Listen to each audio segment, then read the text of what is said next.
I ran across a guy there, Charlie, who really taught me the fundamental of communication around change. And it ties exactly into our topic. And that is that the first thing you have to do is respect the past.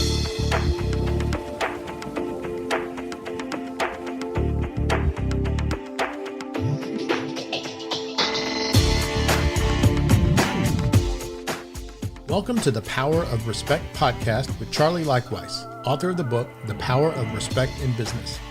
Charlie is one of America's foremost authorities on respect and leadership development. And now, here's Charlie.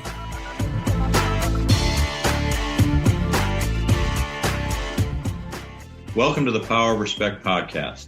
I'm very excited to welcome my guest today, Tony Tennaro. Tony Tennaro is a principal chair of C12. He founded Cornerstone Initiatives in 2004 in order to bring C12 programs to the business community of Greater Charlotte. He sees his mission as coming alongside CEO and business owners and their teams to, as he says, build great businesses in Greater Charlotte for a greater purpose. Tony enjoyed a successful career in sales, marketing, and general management, both in large corporations such as Quaker State Corporation and Black & Decker, and in smaller entrepreneurial companies. As C12 Principal Chair, he enthusiastically serves marketplace leaders, sharing his love of business strategy and performance integrated with his foundation of faith. Tony also speaks at conferences on topics related to personal and professional career development. Tony's blessings, as you say, include the love of his wife, daughters, sons-in-law, and grandchildren. Welcome, Tony. Thanks, Charlie. It's good to be with you. Appreciate it. Yeah, this is a great topic, and I know that it's one near and dear to your heart. So I look forward to you sharing with the audience your experiences and trials and tribulations with respect to the subject of respect. So let's start then. Tell me, Tony, how did you get started in your career? Well, I went to the University of Maryland, was hired right out of there as a sales trainee for Quaker State Corporation. It was kind of a, here's your briefcase, boy, go get them kind of thing. They put together a territory that was not a territory before that. And it was a great learning experience. It was a great way to start. And whether it's been, my fortune or misfortune, I mean, I've always been thrown into either startups or turnarounds in my career. And there's a certain difference in leadership style in that versus the day-to-day managing of an ongoing, well-run concern. So I've learned a lot about that, and I love sharing about that because to me, it's the excitement of it. It's the excitement of business. It's the startup and the turnaround.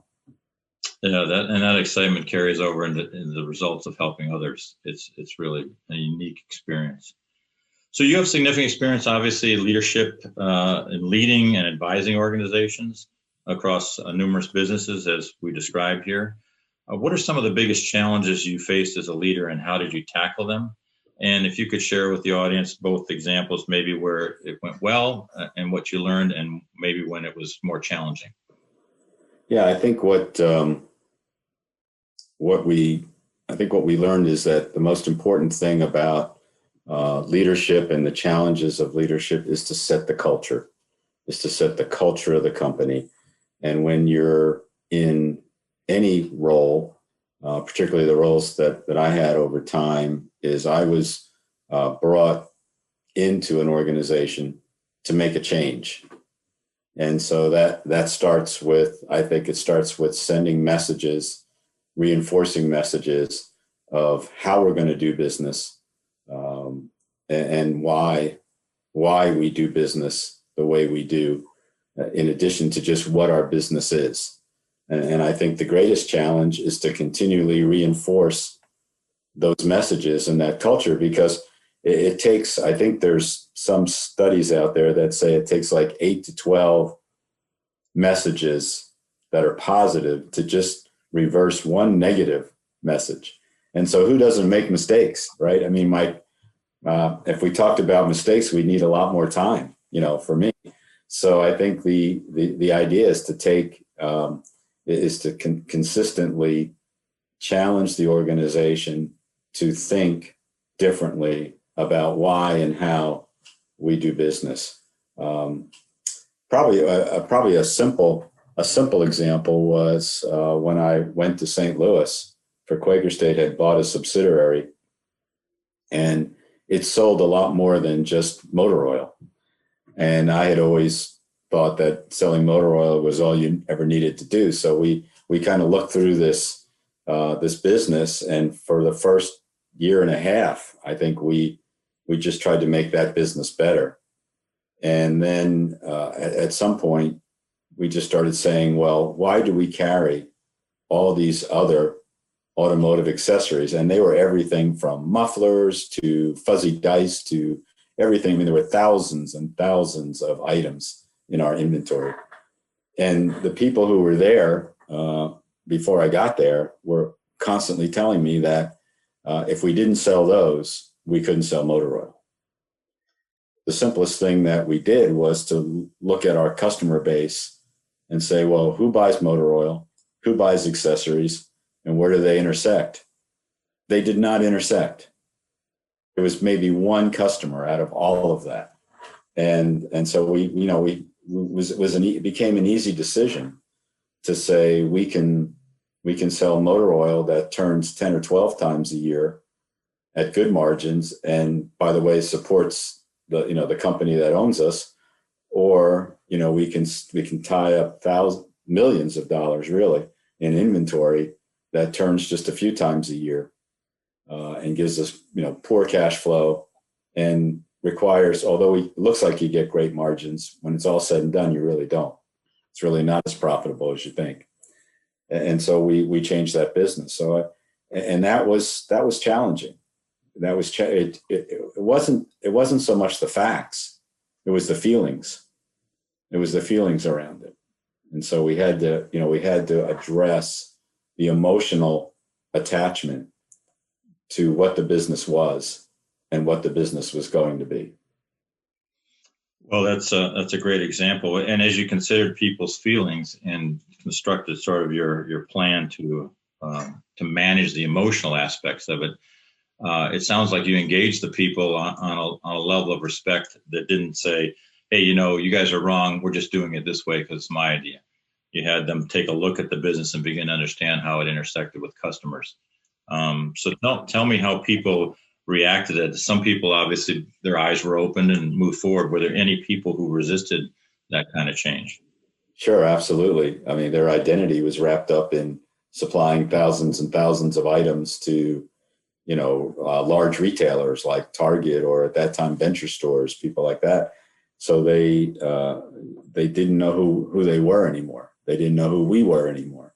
And so that was a real challenge. But I ran across a guy there, Charlie, who really taught me the fundamental of communication around change.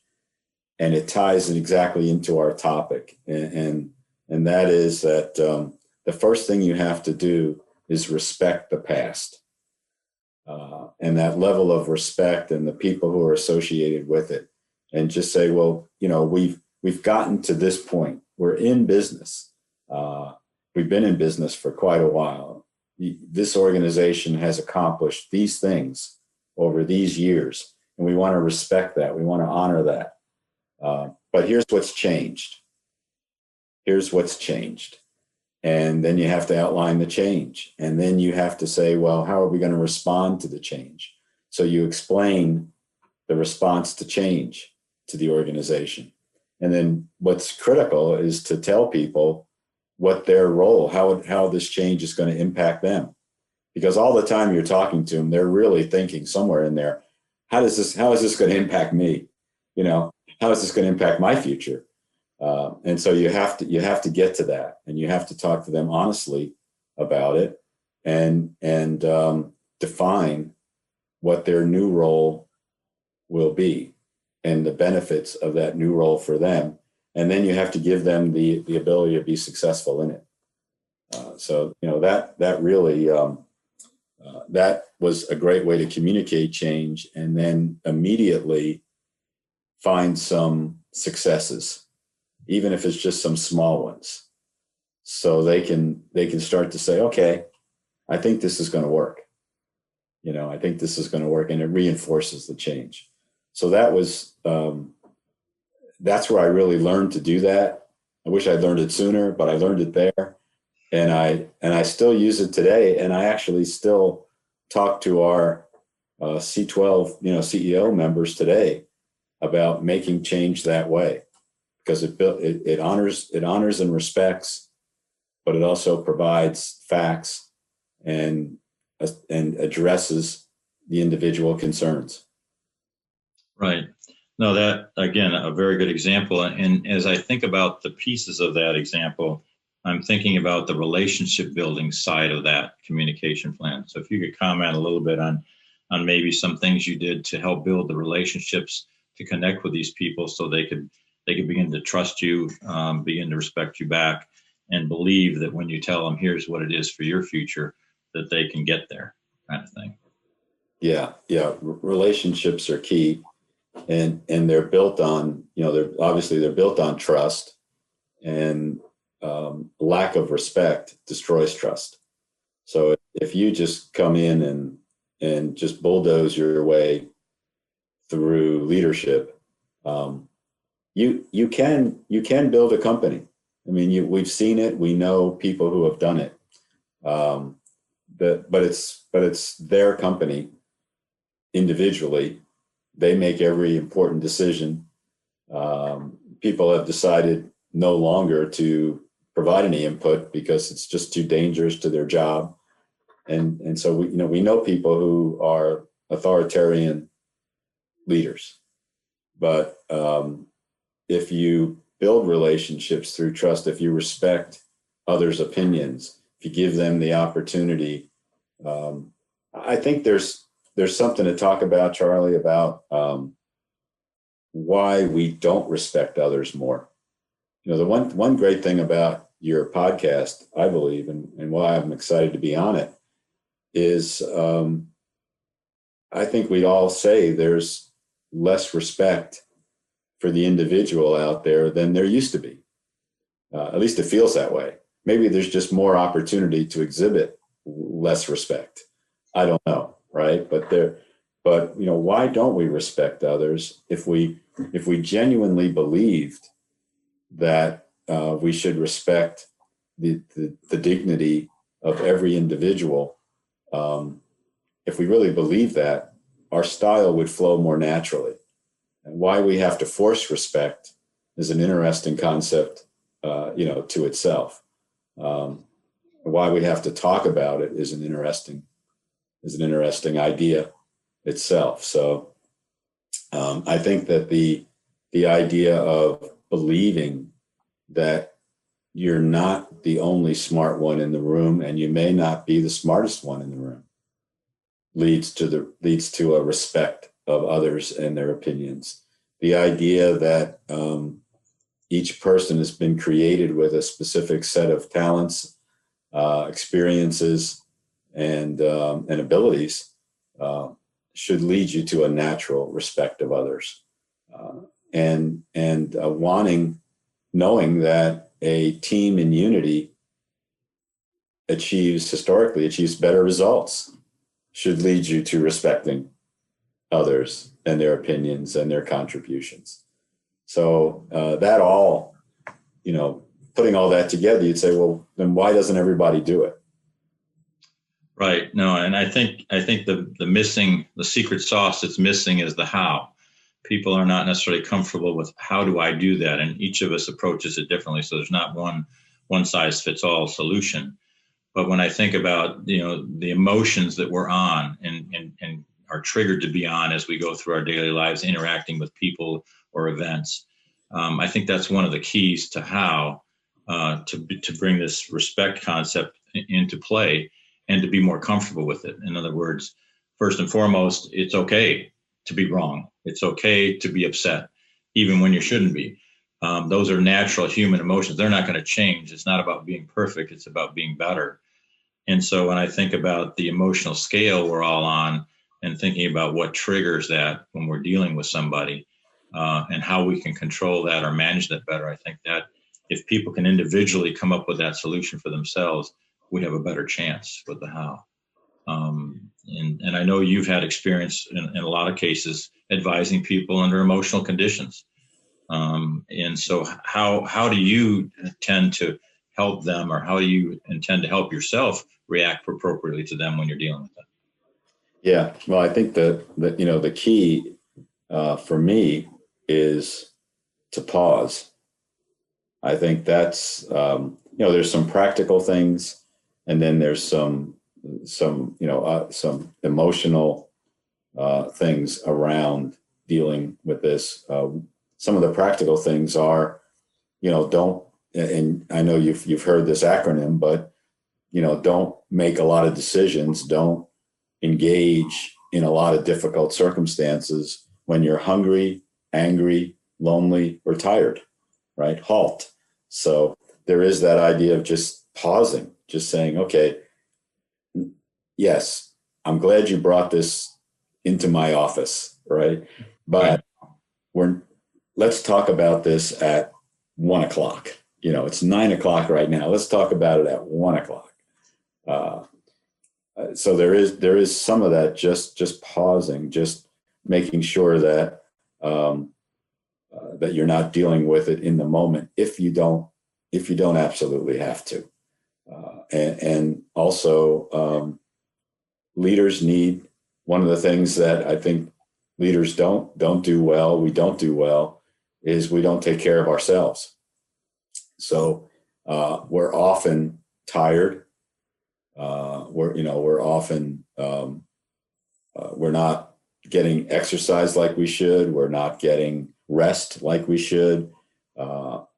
For those who think it's valuable, we're not getting morning devotions. We're not living in our faith and building our faith foundation each day.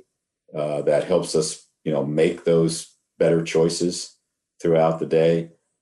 So there's those practical things as well.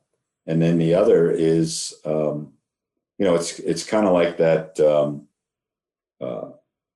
saying about, everybody has a plan till you get punched in the face, the famous Mike Tyson thing. So it really is, have you built a culture in the organization that doesn't just run in panicked, that is your team a team that comes to you with, here's an issue, here's some things we're thinking about already, or are we, have we trained them to make us the white knight, on the horse, charging down the hill, solving all the problems, and that'll wear you out. So, you one of the first things that goes is the way you treat others. Right.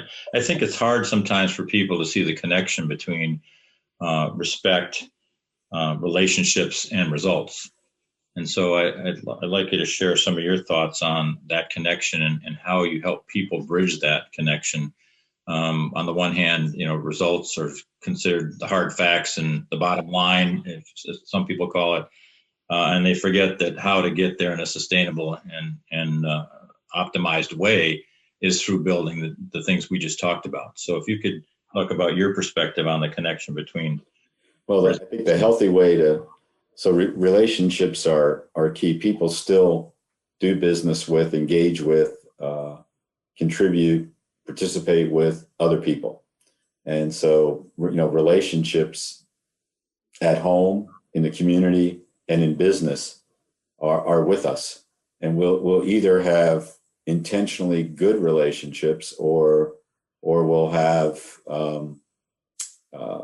unintentional terrible relationships. I think relationships have to be built, and I think that's where respect and trust come in to build those relationships. People have to, I believe that teams, to perform well, they have to, at a peak level, they have to believe that they're engaged in something bigger than themselves. So that's the first thing.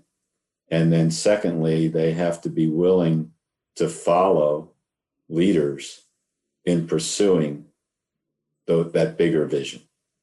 Right. And, if you don't have relationships, and if those relationships are not built on trust and mutual respect, then, what's the saying? You're not leading. You're just a parade. You're just taking a walk, Right. You're by yourself, And so the relationships are key, and we see it all the time around our C12 tables. Are the members who are building that trust, building that sense of something bigger. That's one of the first things we ask every CEO who joins C12 is, what's your mission, vision, and core values? And is it something you can tell me? Is it something that don't give me your binder on it. Don't show me your wall plaque. Can you tell me what it is? And if I went into your company, could I ask someone and they would tell me what it is? And so that's one of the first things our members do, is to build that higher purpose. And then we always say that how you handle money, how you treat people, and the quality of your goods and services is the platform from which you can build a business as ministry organization. So if you don't do those three things, the rest of it doesn't really get done. It's not believable. So for people to, there's all ways to build relationships, and there's fun ways, as you know. There's a lot of great fun ways to build relationships, but the sustainable, and we should do those. I mean, organizations, there's surveys that organizations that look like they're having fun can perform better. But also the sustainable relationships are the ones that are built on substance, not just fun, but having fun, being serious about what we're all about, but maybe not taking ourselves too seriously.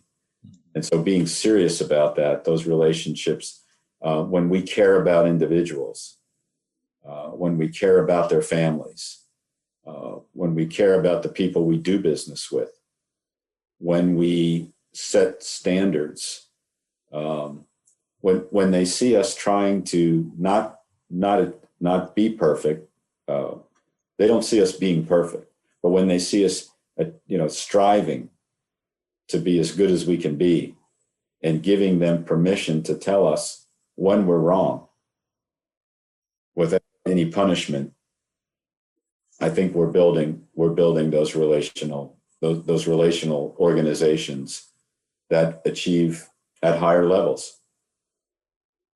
That reminds me of a piece of paper on somebody's wall somewhere that I saw. I wrote it down. It said, "I was born to make mistakes, not to fake perfection."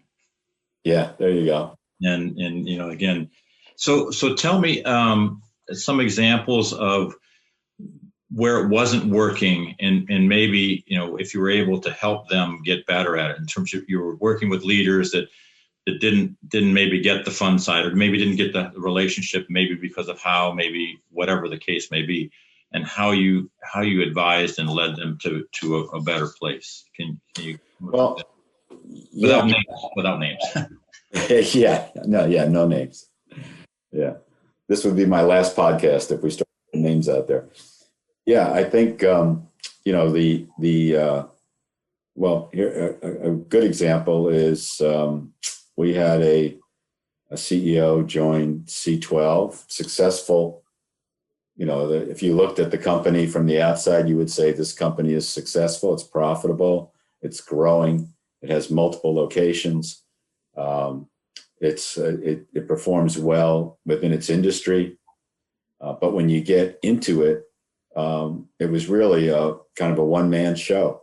It was very dictatorial, and the organization felt held back. Decisions were there was a high level of criticism in the company, If you made a mistake, you were going to hear about it, and it wasn't going to be pretty, that kind of thing. And it spilled over into the relationships within the company, not just with the CEO of the company, but you look at the CEO, you look at the culture. So there was the same way. There was a lot of finger pointing. There was a lot of gossiping, rumor mill. There was a lack of trust in the organization. So a couple of things that we have found to be really powerful is once a year, and we can do it every year, but once a year, our companies have the opportunity for the rest of the people around the table to go in and interview the leadership team. Oh, wow. And we ask a series of questions. And, it's somewhat structured so that, the member whose company is being interviewed doesn't think, someone's going to throw a grenade in the middle of the table and blow up their business. So it's somewhat structured, but it's loose enough that we can ask follow-up questions and really try to understand. And so we promise the organization that as much as possible, their comments will be anonymous and consensus based, and that C12 is a safe, confidential place. And so we'll feed back information like your team told us this, or your team told us that, or something we heard was this. Now we also, about half the time or more, we interview spouses, and we have a series of questions for a spouse. And that most of our members only have one spouse, so that's pretty hard to keep confidential. Yeah. But there is that level of trying to present it in a way that it can be accepted. And so we did that with this individual who had just joined in his first year, and it was startling to him. He had never really looked in the mirror, and he was running it the way he learned to run it. Mm-hmm. And so when he started hearing these different things, it was a dramatic change for him. And I would say he is one of our members who has tried to apply more of what we talk about in the first couple of years of his membership than the average member. I mean, once he saw that, it was such an awakening that he said, yeah, I am going to start doing these things. Tell me the things that changed this. And other members who had success and some not success in putting these things in gave him some great counsel. And he began to make those changes. And that organization is much different today. It's not done. None of us are done, but it's much, much different today. And his personal relationships are much stronger today. It just says to the point, sometimes you just have to get outside yourself or outside the organization. And it also strikes me, because I know a lot of times people talk about 360-degree assessment of an individual. This is sort of a 360-degree assessment of culture. Yeah. And the whole environment that's going, which is even broader and probably more important than just what could be perceived as picking on an individual. So I think I mean, what we're looking for a lot of the time are blind spots, and we all have them. And, we don't know what we don't know. So that the blind spots are a great way to help change an organization and its leadership. Yeah, as long as people are willing to do that, and the point of helping them understand why it benefits them and others allows the respect to come in and the trust, as you talk about, because without that, you can't make any progress on the blind spots or changes. Yeah, absolutely. Absolutely. So, Tony, what are you most proud of as a leader? What would be some things? Well, I think I would say where I am satisfied, where I get most of my satisfaction is, is in seeing God use what we talk about every month in the lives of others, and watching transformation happen in their lives, in the lives of those they touch, in the business's performance. I think the way you can't.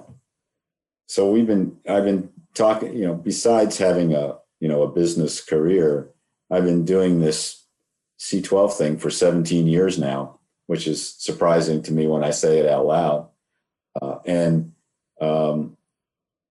I think, you can't talk about this every month with 30 some odd leaders directly, and then another group through, we have leaders within our organization that also lead CEOs around tables. And so our network, we can't talk about this every month without getting better ourselves somehow. And so I think I can look back at, which I don't do often, but I could look back at my career and say, man, I really blew that. We may have even had some good results. I may have even made more money, but I would say that wasn't exactly it. If I'd like to think that most of the time from when I was a salesman on with, as a trainee in Annapolis, Maryland, until now, that most of the time I left things better than I found them. And by that, I would say I left the people better. In a business career, most of the time, the person who took my spot when I was promoted was someone from within.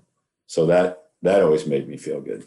Mm-hmm. And now I would say, the only thing that will really last is not how much money we made, or how many widgets we sold, or how big our company got, or how big my vacation home is. That none of that, as you know, Charlie, is going to last. And so, for me, if the people who have come into C12 in the last 17 years, if they've walked away, some are still in, by the way, but if they walked away with better companies, better lives, more eternal impact, then I would say that would be a good gig for me. That's very important to think about, because it's not just the person, it's sort of the waves that person then helps other people with, that expends out, and the impact is far greater than an individual. And after all, that's, to me, that's one of the things we're here for. Right. So yeah. Tell me about a leader that's most influenced you, perhaps, or leaders that have most influenced you. Yeah. I would say, thinking about that, there was a guy at Quaker State, his name was Joe Kelly. And when I was that salesman in Annapolis, Maryland, he was vice president of sales and marketing. And in Quaker State, that was a big role. Quaker State did not have a lot of corporate officers. So it was vice president of sales and marketing, executive vice president, president, chairman of the board. So he was, pretty high up in the company. And he came and rode with me. I have no idea, why in the world he did that, but he came and rode with me in my sales territory. And I used him to try and get some business. It was a car dealer I couldn't sell. So I took Joe Kelly there. And he said, I really appreciate that. Most people want to take me to like their top customer so that guy can say how great they are. And you took me to this guy who really doesn't like us all that much, trying to get business. And it was funny because I know I wore him out. I drove him all over the place. And he was already in his 50s, late 50s then. And I drove him all over the place. And then I said, can I buy you a cup of coffee? And I'm sure, later on in my career, I realized he probably just wanted to go to his room and just get away from this kid. But he did. And he was a mentor to me from then on. He gave me a lot of opportunity. And what I found from him was he was loyal, he had a high degree of loyalty, high degree of integrity. If he thought something wasn't right, it didn't matter who was trying to get him. And he was a really big guy. He was a offensive lineman for Arizona State at one point, right? So he was a big, really big guy. And you could see he would just sit there and he would say, we can't do that. And people, chairman of the board would snipe at him, other executives would, and he would just go, no. And he was like an immovable mountain. That's what he looked. That's the mind picture I have of the guy. And so I always thought if I could inspire people the way Joe Kelly did, I'd be doing something good. Yeah, that's a great story. And I think a lot of people in their roles would like to have somebody mentor them like that, like Joe Kelly. Yeah. But I also want to encourage people to think about how can they be Joe Kelly to the people that they work with as well. Because you can. Leadership does not require designated authority. Everyone has the opportunity to listen to these ideas from other people. We've all learned over time, many times the hard way, and use those ideas to your benefit out there in the audience as well. So if you're speaking to an upcoming leader, speaking of which, you would now focus on perhaps what advice you'd give them. You mentioned a lot of different examples that are probably part of that advice, but if you could kind of synthesize the advice you'd give an upcoming leader, what would that be? Yeah, that's a tough question, Charlie, to try to, shrink it down into a couple of sentences. But I would say, if you want to be a great leader, I think we're never done. So, the saying I really like is, I'm not where I need to be, but I'm not where I used to be. So hopefully we're constantly getting better. But I think if you really want to be great at this, you probably should ask yourself, am I really worthy of this role I've been given? Am I really qualified for this role? And if your answer is absolutely yes, then you should not take it, because you're definitely not ready for it. You have to, I think the leader there has to be a degree of humility. And I think that's one of the reasons why we don't respect people enough, is because we're not humble enough at times to recognize that others can be right and can be better at us than things and can be smarter than us and all that. So I think you need to be humble. I think you need to be a good listener.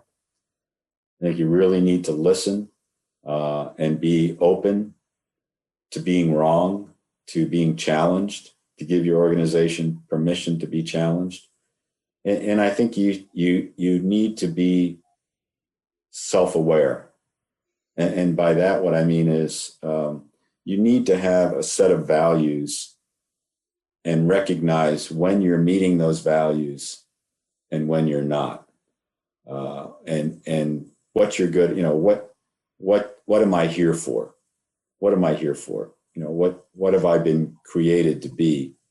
And what am I being prepared to do?